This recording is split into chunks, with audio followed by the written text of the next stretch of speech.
First, before I start, thank you very much for the invitation. Giles, the Mitra Hospital, it's great to be here. This is my second time in Athens, having as much fun as I did the first time. It's good to see old friends and make new ones. So thank you for the invitation.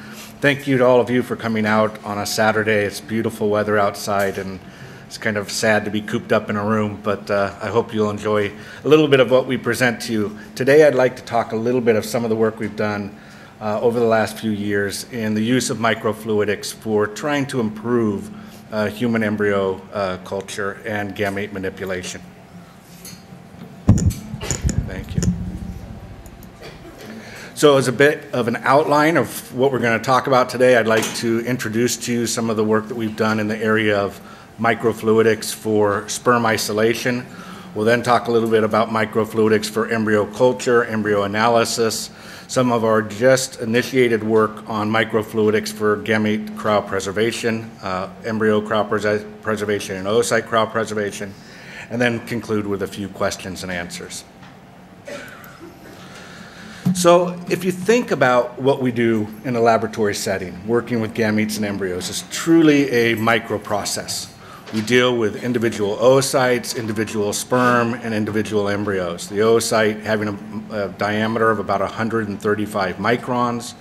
The sperm head dimensions are 3 by 7 microns. And the pre-implantation embryo, before it implants, divides obviously, but doesn't really grow much in size. It still stays somewhere around 135 microns to 170 microns.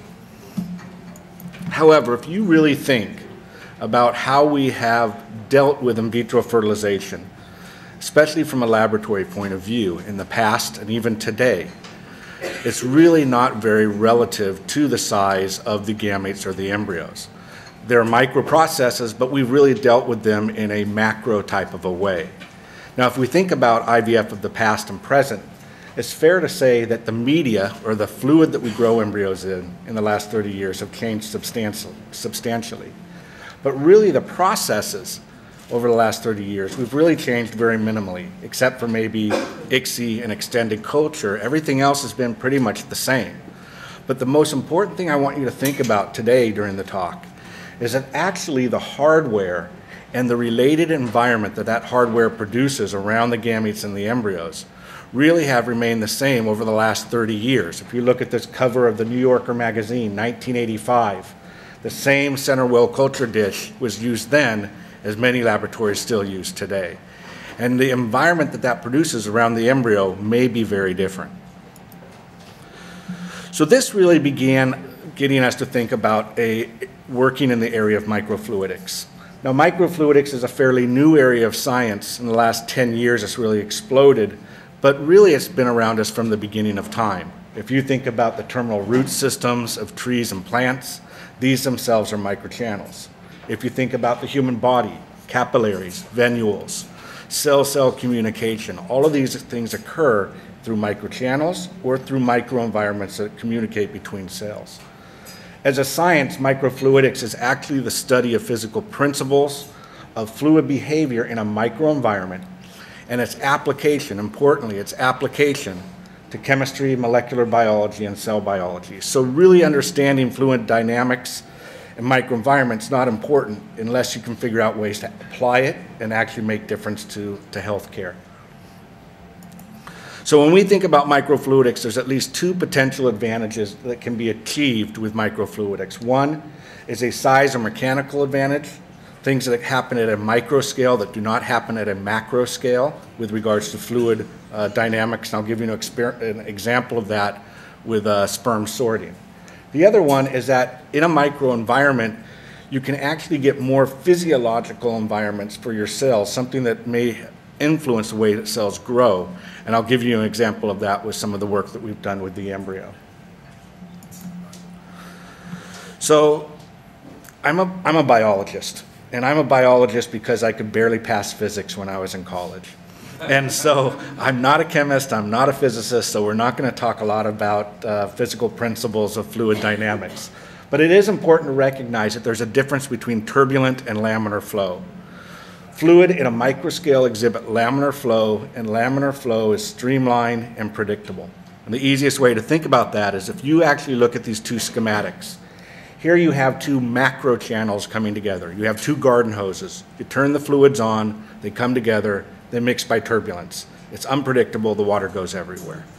However, if you have two microchannels, where the channels are less than 1 millimeter in dimension or in width, when those two channels come together, the fluids will actually flow side by side in a laminar fashion, forming a slight meniscus between the two fluids. And so we actually tried to use this phenomena to help us isolate sperm. Now, the important thing to recognize, and I'll keep repeating this as we go through, is these projects would not be possible if it wasn't for interdisciplinary collaboration. So us working together with biomedical engineering is really what helps us do this. So as we started these studies, we actually sat down at a table and we said, could we use microfluidics to help us isolate motile sperm? Very simple question. The theory being that in a microfluidic device, the motile sperm that might come into this area here would actually have the ability to swim across that meniscus and then be enriched in this area down here, which would be just media coming in. And then downstream, we could actually isolate those sperm and use the sperm. So this was the theory. The engineers went back to their laboratories and they came up with a small prototype device where you have two reservoirs. Here's where you put your semen, here's where you put your media. You see the two microchannels come together, flow side by side, and then break off downstream. For some of you that may have seen this video already, I apologize, it's been used over and over again in the last couple of years, but I always have to use it because it's one of the few times we actually had a theory and we tried it and it actually worked. You know, so it's one of those things, 90% of the times we do experiments, they don't work. This was one that right away you could see it worked. So here we're gonna see a video where human semen's coming in this channel, media is coming in this channel. You can see the semen has round cells, has non-motile sperm, but has motile sperm. And you can see already somewhere in here, the motile sperm are swimming down into this area or in the media below, but your round cells and your debris are flowing straight on out of the device through their initial stream of flow. Right now we're at this point here, which corresponds to that point there. If we now look more closely here, we can see that almost every sperm that's being isolated down this channel has motility. Yet the debris and the dead cells in the semen are going, or the seminal plasma are going straight out. Now we don't get every sperm cell, but we've been able to demonstrate through multiple publications that we can use this to highly enriched motile population of sperm, 99% motility coming down this channel. And we can also increase the normal forms, so we go from about average of 10% Kruger strict morphology of these samples to up to 22%. But really, you know, this isn't a pain point. All of you embryologists know it. Big deal. We isolate sperm all the time. This isn't a problem in the laboratory. But the thing to recognize is when you centrifuge sperm, whether it be through sperm washing or density gradient separation, you cause sublethal damage to sperm, and you can also increase the amount of DNA damage. And this was really the reason we did this experiment. Can we isolate sperm without centrifugation, without increasing DNA damage, and still get a population of highly motile sperm? And that was this experiment here, where we actually took 10 human samples, allocated them out into different processing ways: centrifugation or washing, density gradient separation, straight swim up, or microfluidics. And here you can see that the processing mechanism that gave us the least amount of DNA fragmentation in our sperm was the microfluidics compared to all of these others. So this is something that is something that you cannot actually see with your eye, but is something that is a terminal experiment that tells us this. Now I can tell you at this point in time, the actual sperm sorter was licensed from a company in Japan, from the University of Michigan. They have actually developed it from a prototype to something that's much more useful with regards to semen volumes in a laboratory. And these actually are being used clinically in Japan, as well as IRB approved tests going on. Here's one of them, Nagoya University, looking at inseminating oocytes with sperm isolated by microfluidic sorting. ICSI Here you see the study is not complete. They see a slight trend, not significantly different towards better fertilization rate. But I would venture to say, if you think about this, you're really not going to see a benefit of using sperm that are sorted with the microfluidic sorter versus conventional until you actually look at embryo development or pregnancy, embryo development even out to the blastocyst. Because you don't need an intact paternal DNA until around the 6 or 8 cell stage. So those studies are yet to be done, but this just shows you how microfluidics can be used for gametes, and this is for human sperm sorting. Now that was an example of using microfluidics for a mechanical or size advantage. Now we're going to start talking about using microfluidics for a physiological or microenvironment advantage. So when we started these studies, we sat down and we said, how do embryos grow in the body, and how do we grow them in the laboratory? And what is the differences in the way we grow them in the laboratory compared to how they grow in the body? So in the body, the oocyte and the embryo develop in a moist environment, but not a fully fluid environment. They are continually moving due to muscle contractions, due to beating of cilia on the epithelial cells, but they are not stagnant.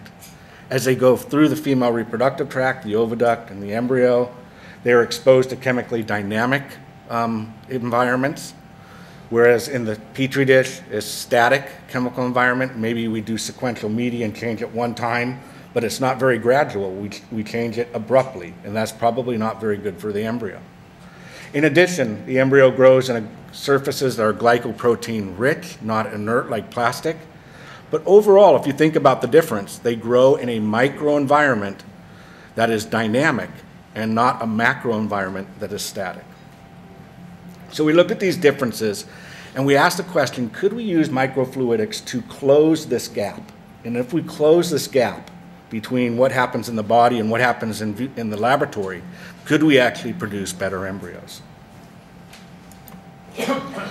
So again, this was a discussion we had with the engineers around a table. They went back to the laboratory and they began to work on a way in which we could precisely control fluid flow at a micro level.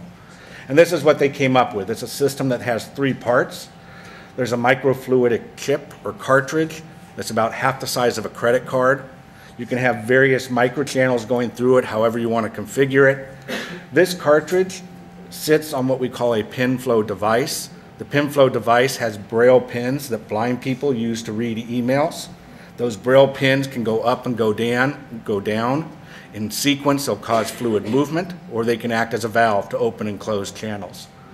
The third component is actual software, so we can write software that regulates the movement of these braille pins. Now here we see an array of 4x4 braille pins, but you can actually have thousands of braille pins on a single pin flow software, or a pin flow device. So in essence, you can think of the cartridge as the vascular system, the pin flow device as a heart, and the software as the brains, and collectively, this actually makes an artificial living system for cell culture. Now, we actually put this system together in 2004. Here's some of the publications from results using this for various cell cultures. We've used it for lung cell culture, we've used it for human embryonic stem cell culture, and for embryo culture. So real quickly, let me show you how this actually works. So this is a prototype here. You can actually see that it's got the microfunnel where we place media with embryos, a microchannel that goes to the bottom, and a reservoir we place media. Again, our prototypes here are made of a flexible polymer called PDMS. It's gas permeable, it's transparent so you can see the embryos, and it's non-toxic. If we look at the microchannels themselves, they're really quite small in dimension, only about 30 microns high.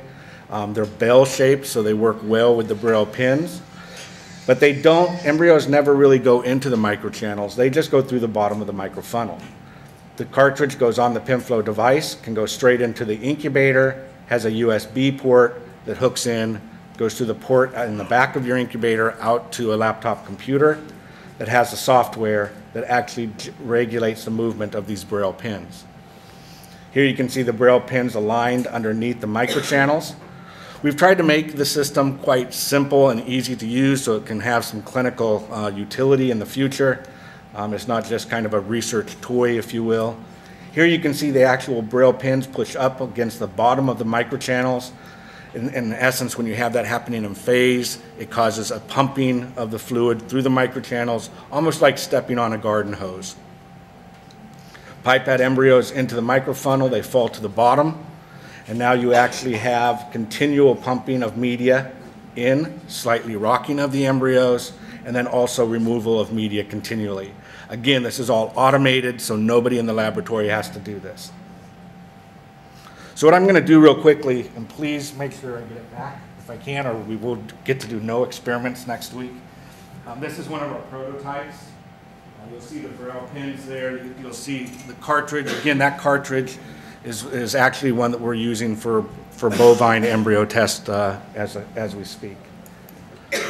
So a little bit about how the system works. Here's our microfunnel. The volume here is about 140 microliters of media. We overlay it with oil. The embryo falls to the bottom, doesn't enter the channels. The sequence of pin pumping is shown here, and that's what generates this pulsatile movement of fluid through the bottom of the funnel. The fluid pumping phase or sequence or cycle is 0.1 hertz, and this is actually derived from data that has come from measuring the contraction of the rabbit oviduct, human uterus. So we've actually generated this pulsatility that's similar to what happens in the body. Flow rate is about 20 nanoliters per minute, so this is really a very slow flow rate. We actually have found that very high flow rates can be detrimental to embryo development. So we want slow flow rates, bringing in new media, removing old media. And again, this can all be done automated. There's no, and I mean, it would be very, very difficult for any one of us to actually remove or move 20 nanoliters of media at any specific time. So what does this do to embryo development? We first looked at mouse embryo development, and there's a lot of publications I'll show you through as we go through here. You're welcome to look those up. We looked at mouse embryo development 96 hours in microfluidics versus static culture. We looked at rate of blastocyst development over 96 hours, significantly improved with microfluidics versus static. We also looked at the embryo development, the actual quality of the blastocyst development after 96 hours by looking at cell counts. You can see here significantly more cells in the blastocyst from microfluidics versus static. And we always run a gold standard control where we flush embryos out of the female at a time corresponding to 96 hours of culture. And so this is our gold standard. There's our body. There's what conventional culture gives us in the laboratory. And I think you can see we've actually been able to begin to close this gap in embryo development between current technologies and the body. We've done the same thing with bovine embryos. Bovine embryos we culture for 144 hours, but we've also shown 144 hours of culture with microfluidics, significantly better blastocyst development rates, as well as significantly better blastocyst quality. We then went back to the mouse and we asked the question, if we transfer these embryos that we've generated, these blastocysts, from microfluidics versus conventional culture, do we actually get better implantation and pregnancy rates? And here we can see that the blastocysts transferred from microfluidics gave us significantly better pregnancy rates compared to blastocysts that were transferred from conventional culture. This is not a relative 22% increase in pregnancy rate. This is an absolute 22% increase in pregnancy rate. And again, now you can see the embryos we're transferring from the microfluidic system are numerically lower than the in vivo controls or the gold standards, but really significantly are no different. Once we had done the studies in the mouse and then the bovine, we felt confident that we could move on to some safety trials using human embryos. Here, this was the first IRB-approved study using frozen thawed pronuclear stage zygotes. As you might know, these are very difficult to come by. This was really a very difficult study to perform. Was not powered enough to actually be able to show anything statistically. 96 zygotes from 20 different patients, so a lot of variability. But what it did show us is that we actually could use the system to grow human embryos, that they were safe, we didn't lose any embryos, nothing caused human embryos to expire. And in fact, the other thing I show this for is that you can actually see the device and the cartridge changing over time. So we went from something that was very rudimentary in the research lab to something that's becoming a little more refined looking. Here you can see 6 of them in an incubator. And here in this study, even though not significant, we see the beginning of trends towards greater blastocyst development rate when the embryos were cultured in microfluidic dynamic versus static. With these data in hand, we were able to go to the FDA about a year and a half ago, almost 2 years ago now, and ask for approval to do the first phase 1 trial using microfluidics for human embryo culture. This is a study that we did in 4 programs in the United States, as well as a laboratory I direct in Sao Paulo, Brazil. The design is to take individual patients, IRB approved, informed consent, if they had greater than 10 pronuclear stage zygotes, randomly split their zygotes into half of them going into conventional culture, the other half going into microfluidic culture. So this is a sister-sibling zygote study. Then we culture them for 2 days. They're always cultured in the same media, under the same incubator conditions, under the same oil. So the only real difference is the microfluidic dynamic versus static. In this study, it was approved not to do it was not approved to be a pregnancy rate study. It was really just to look at embryo development, and we had to do it on day 3, not day 5, as instructed by the FDA.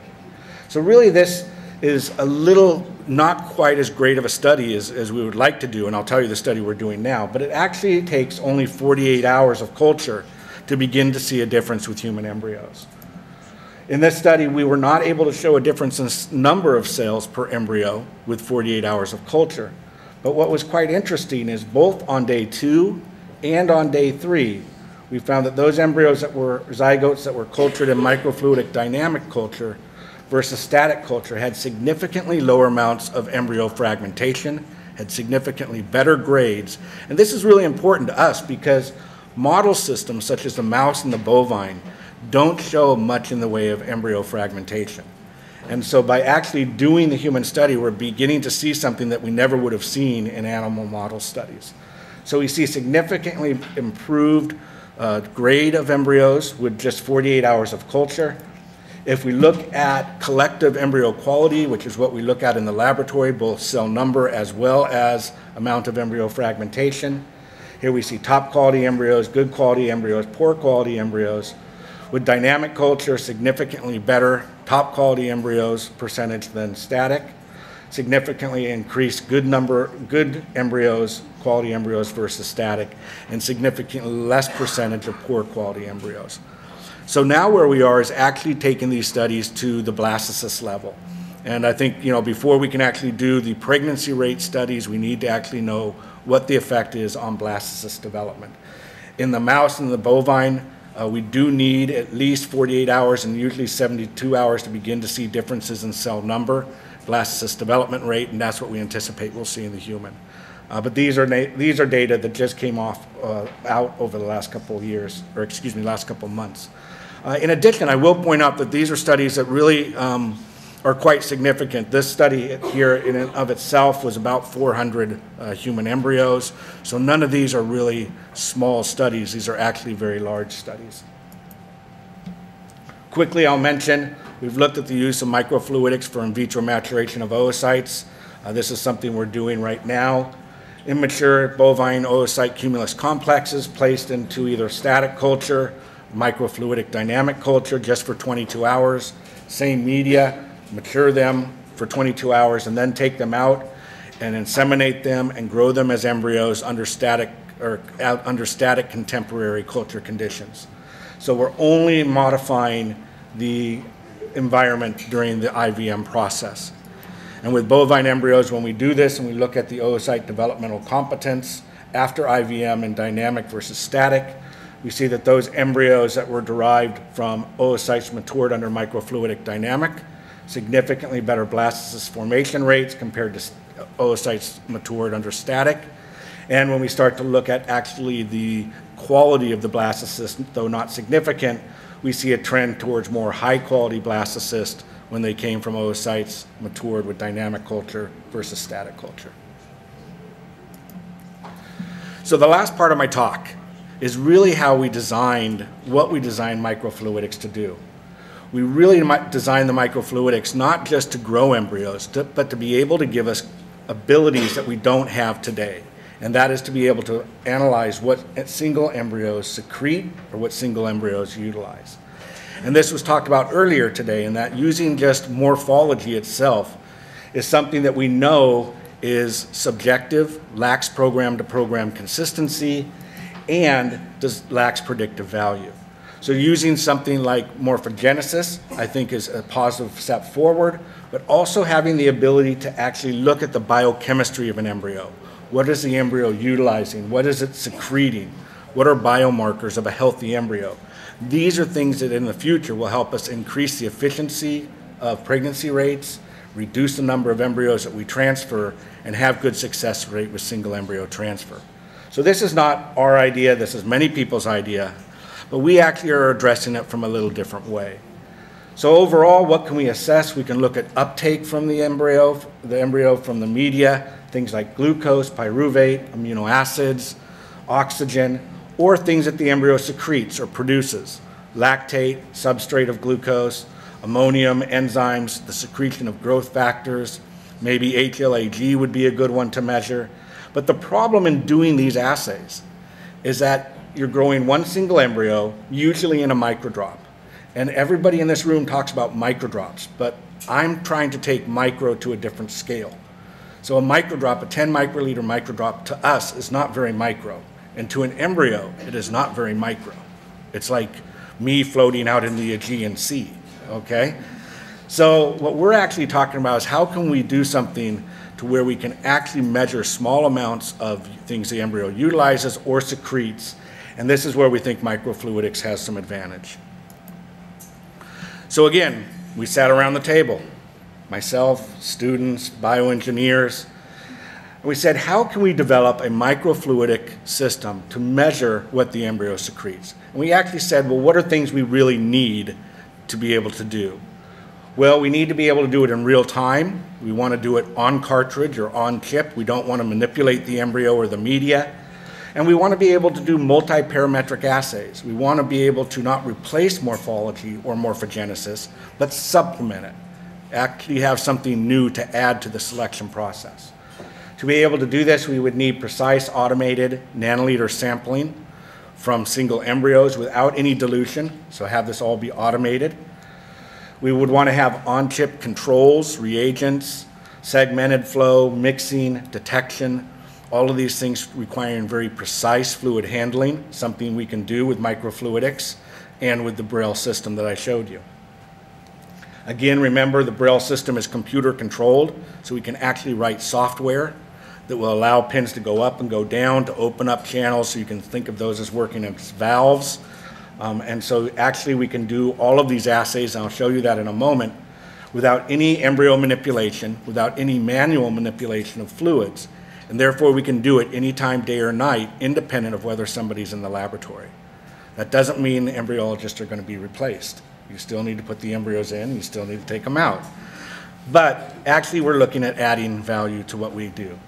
The last thing we had to do, and we kind of skip over this a lot, is that we had to develop new assay measurements, because most assays that look at metabolism, things like that, use UV light.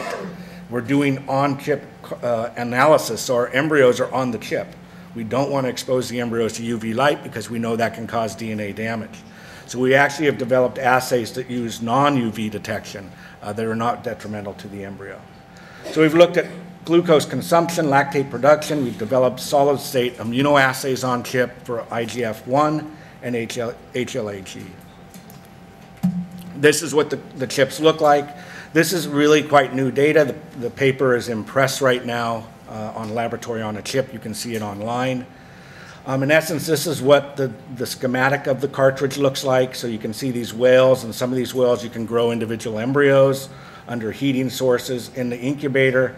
You can push media down into this area where we mix it, push the mixed solution with buffer up into an area where you can do microscopic detection.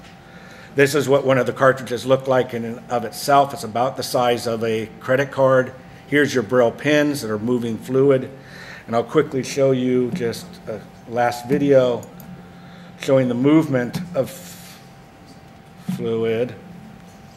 So here it's coming into this area in the mixing. This is just different colored fluids. You see the pumping of it here. This is all generated by the software. In a moment, the pin will come up to close these 3 channels, will open to bring in buffer. So now the buffer's coming through to push the mixture out and pushing it up into this area where detection can occur. So again, sample loading and mixing all occurs on the cartridge.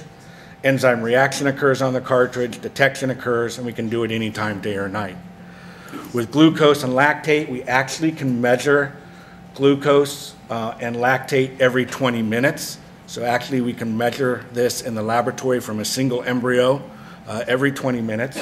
Here, these are controls, but shows the precision of differentiating 100 micromolar versus 50 micromolar versus no glucose, doing it for 4 hours, but we've been able to do it over 24 hours. The same assay we can actually do on chip looking at mouse embryo metabolism. So here we're not looking at glucose, but lactate production per hour. 22 2-cell embryos, 25 blastocysts. The N is 22 and 25, but that doesn't mean we measured it from 22 and 25 embryos together. These were individual embryos. So this shows you with the cartridge, we're actually able to measure the glucose consumption not shown here and the lactate production from single embryos. And the values that we get are fairly standardized, very little variability, as well as are repetitive of what others have done using more invasive technologies that are not compatible with clinical laboratories. The last thing I'll mention is the work that we're doing right now, almost as we speak, is looking at can we use microfluidics to better cryopreserve embryos and oocytes. And the idea being here is that many of you that vitrify, you know you move your cells through solutions. And many times you have to move them through the solutions rapidly. When you do that, you cause osmotic stress to the cell. Osmotic stress is not good for the cell. This is one of the things that contributes to cells that don't survive, as well as cells that don't support pregnancies. So if we look at the stepwise effects of here, we have oocytes adding cryo solutions, and this is exactly how you do it in your different vitrification methods. You see the cell shrinks and re-expands, shrinks, re-expands. Because we're moving cells through solutions, we can only do it in certain steps. But if we have precise fluid control, now we can actually move fluid over cells, automate it, and do it in a fashion that is not stepwise, but gradient. And by forming these gradients, we actually should be able, and we've modeled this, to be able to protect against shrinkage, not all shrinkage, but only about getting to about 90% or less than 10% of the cell volume shrinkage, which is better than any stepwise gradient can do today. Now, as I end, I don't want you to think that I believe microfluidics is the save-all for embryology or all types of science. It is not. And so whenever we start an experiment, we always ask ourselves, because we do run clinical laboratories, why would I use microfluidics in the future in my laboratories? And I would say that I will use microfluidics in my labs in the future if they do something today that we cannot do. If it does something today that we do today, but it does it better, like embryo culture, giving healthier embryos. If it does something we do as today, does it as well, if it costs less money or requires less work, or if it does something that we do today and does it safer. So with that, I'd like to acknowledge some of my collaborators, Shu Takayama, biomedical engineer, Rusty Poole, embryologist from San Antonio, some colleagues from Brussels, Brazil, financial support by institutes in the United States, and most importantly, all the people in the lab that actually do the work and allow me to come and present it to you. If you're ever in Ann Arbor, please stop by and visit. This is our medical school here, main campus. You've got my email address, so stop by and visit the lab anytime. Thank you.